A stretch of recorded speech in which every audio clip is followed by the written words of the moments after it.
السلام علیکم ورحمۃ اللہ وبرکاتہ۔ لا حول ولا قوۃ الا باللہ العلی العظیم، حسبنا اللہ ونعم الوکیل۔ اللہ کے نبی نے فرمایا کہ جس شخص کا روزہ اسے بے حیائی اور برے کاموں سے نہ روک سکا تو اللہ کو اس کے بھوکے اور پیاسے رہنے کی کوئی ضرورت نہیں۔ اب اس بات سے ہمیں کیا پتہ چلتا ہے کہ روزہ محض بھوکا اور پیاسا رہنے والا عمل نہیں ہے۔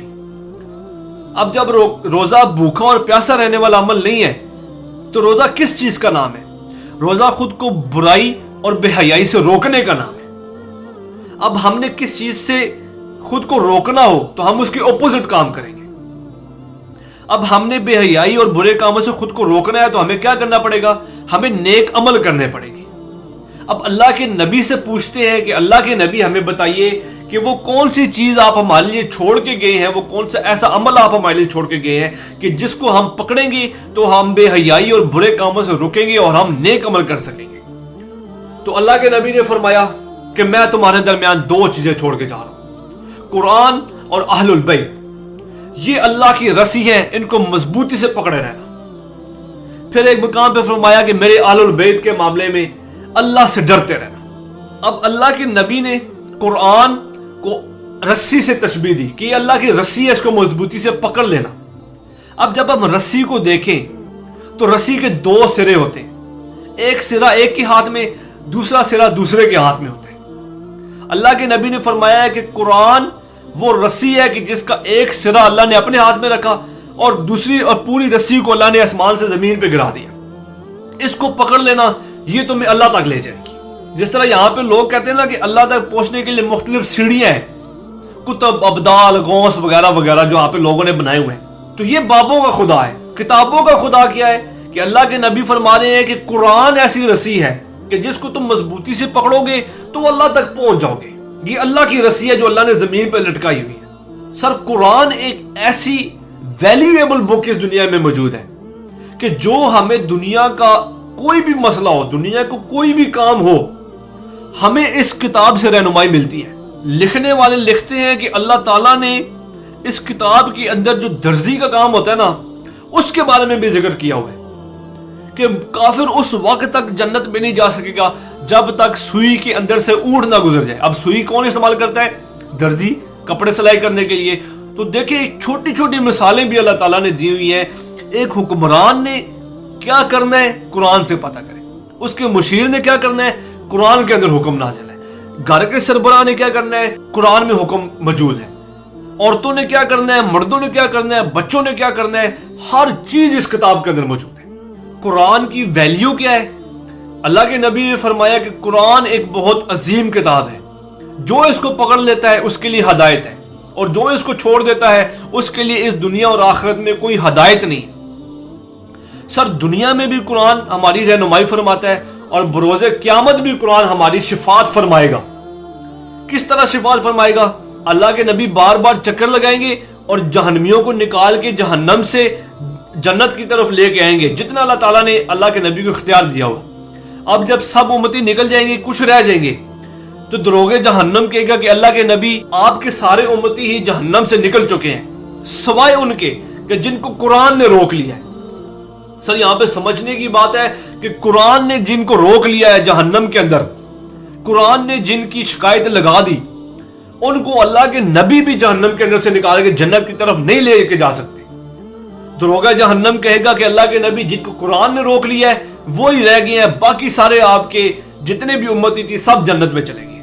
سر، قرآن اتنی ویلیویبل کتاب ہے اور اتنی اتھارٹی ہے قرآن کے پاس کہ جن کو قرآن روک لے کر جہنم کے اندر انہیں کوئی بھی نہیں نکال سکے گا۔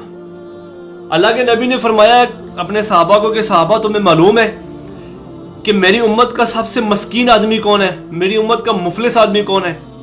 تو صحابہ نے فرمایا کہ اللہ کے نبی جس کے پاس دولت نہ ہو، جس کے پاس دوست نہ ہو، جس کے پاس کوئی ایسا بندہ نہ ہو جو اس کی تکلیف کو آسان کر سکے، جو اس کے مشکل وقت میں کام آ سکے۔ تو اللہ کے نبی نے فرمایا میری امت کا مفلس شخص وہ ہے کہ جب وہ اللہ کے حضور پیش ہوگا تو فرشتے اس کا نامہ اعمال اللہ کے سامنے پیش کریں گے تو پہاڑوں جتنی نیکیاں ہوں گی اس کے پاس۔ تو اچانک کچھ لوگ نمودار ہوں گے اور اللہ کے حضور عرض کریں گے کہ اللہ، اس بندے نے فلانی جگہ پر میرا حق مارا تھا. دوسرا بندہ کہے گا اللہ اس نے فلانی جگہ پر مجھے بے وجہ تھپڑ مارا تھا. پھر ایک اور بندہ کہے گا کہ اللہ اس نے فلانی جگہ پر بے وجہ مجھے تکلیف دی تھی, اس نے مجھے گالی دی تھی, اس نے میرے لیے یہ کام کیا تھا. تو اللہ تعالیٰ فرمائیں گے کہ اس کی نیکیاں ان کے پلڑے میں ڈالتے, جو جتنا جس کا حساب بنے گا وہ اللہ بہتر جانتے ہیں. تو اس شخص کی نیکیاں, جو لوگ اس کے بارے میں شکایت لے کے آئیں گے نا, اس کی نیکیاں اس کے پلے میں ڈالی جائیں گی, ہر بندے کے پلے میں. اب جب اس کی نیکیاں ختم ہو جائیں گی لیکن لوگ پیچھے پھر بھی موجود ہوں گے جو اس کی شکایتیں لے کے آ رہے ہوں گے. اب دیکھیں جی, حاجی صاحب ہیں, مولانا صاحب ہیں, پہاڑوں جتنی نیکیاں کر لی, فرشتوں کو بھی دھوکہ دے لیا, لیکن اللہ سے کون بچ پائے گا؟ تو اللہ کے نبی فرماتے ہیں کہ اس کی نیکیاں ختم ہو جائیں گی لیکن لوگ پیچھے موجود ہوں گے جو اس کی شکایتیں لگا رہے ہوں گے.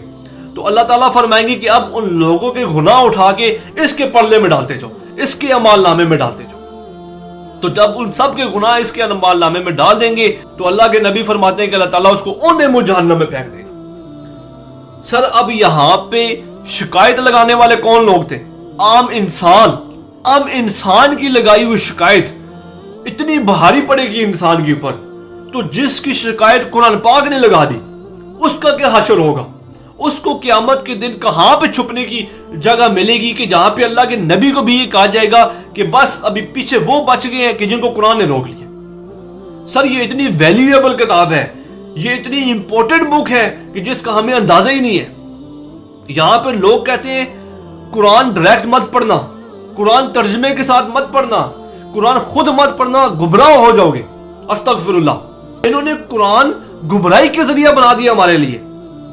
ویڈیو بنانے کا مقصد یہ ہے کہ رمضان شریف شروع ہونے والا ہے, الحمدللہ اللہ نے ہمیں ایک ایسا چانس دیا ہے. اللہ کے نبی نے فرمایا کہ جو شخص گناہ کبیرہ سے بچتا ہے تو ایک نماز سے دوسرے نماز, ایک جمعہ سے دوسرے جمعہ, اور ایک رمضان سے دوسرے رمضان, بیچ میں اس سے جو چھوٹے موٹے گناہ ہوتے ہیں, گناہ کبیرہ سے جو بچے گا, اللہ تعالیٰ اس کے سب گناہ معاف فرما دیتے ہیں. سر یہ ایسا اللہ تعالیٰ کی طرف سے گولڈن چانس ہے ہمارے لیے کہ اللہ تعالیٰ بارش کی طرح ہمارے اوپر نیکیاں برساتے ہیں, بارش کی طرح رحمت برساتے ہیں. تو ویڈیو بنانے کا مقصد صرف اتنا تھا کہ اس رمضان جہاں پہ ہم لوگوں نے بہت سارے کام کرنے ہیں, ہمارا یہی کوشش ہوتی ہے کہ ہم زیادہ سے زیادہ نیکیاں سمیٹ سکیں. ویڈیو بنانے کا مقصد یہ تھا کہ اس رمضان میں جہاں پہ ہم لوگوں سے یہ کہیں گے رمضان کے آخر میں کہ میں نے 5 قرآن مکمل کیے, میں نے 7 قرآن مکمل کیے, میں نے 10 قرآن مکمل کیے, لیکن اگر پوچھا جائے تو ایاک نعبد و ایاک نستعین کا بھی مطلب لوگوں کو نہیں پتا. گزارش یہ ہے کہ اس رمضان کو یوٹیلائز کریں. اس رمضان میں آپ زیادہ نہیں, ایک قرآن مکمل کریں لیکن ترجمے کے ساتھ کریں, تاکہ ہمیں پتہ چلے کہ یہ کتاب ہم سے کیا کہہ رہی ہے, اللہ ہم سے کیا چاہ رہے ہیں, اور اللہ کے معاملات کیا ہیں انسان کے بارے میں اور اس دنیا سے ریلیٹڈ, اور بروز قیامت اللہ تعالیٰ ہمارے ساتھ کیا کریں گے اگر ہم اللہ کی نافرمانی کریں گے یا پھر ہم اللہ کی فرما برداری کریں گے. یہ چیزیں سمجھنے کے لیے ہمیں قرآن کو تھامنا پڑے گا. سر تو گزارش یہ ہے کہ اس رمضان میں آپ کچھ بھی نہ کریں, فرض نماز پڑھیں اور اس کے بعد قرآن کھول لیں اور قرآن ترجمے کے ساتھ پڑھنا شروع کر دیں. مین پوائنٹس اسے لکھ لیں اور ترجمے کے ساتھ پڑھیں, خود پڑھیں.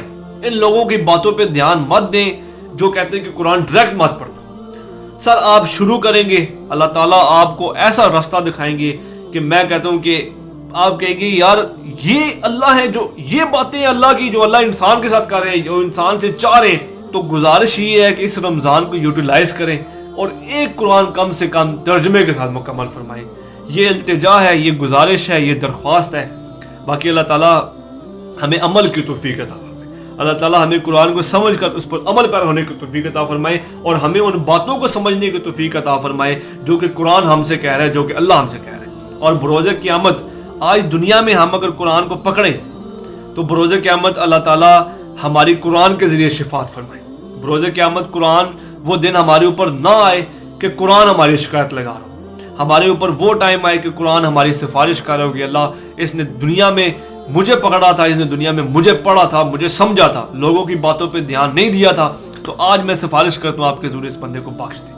اللہ تعالیٰ ہمارے اوپر یہ وقت لے کے اس ویڈیو میں جو کچھ بیان کیا اللہ تعالیٰ سے التجا ہے کہ اگر مجھ سے کوئی کمی مجھ سے کوئی غلطی ہوگی کوئی کمی پیشی رہ گئی ہو تو مجھے معاف فرمائے. اللہ تعالیٰ ہم سب کو سمجھ کر اس پر عمل پیرا ہونے کی توفیق عطا فرمائے. وما علینا الا البلاغ المبین. السلام علیکم ورحمۃ اللہ وبرکاتہ.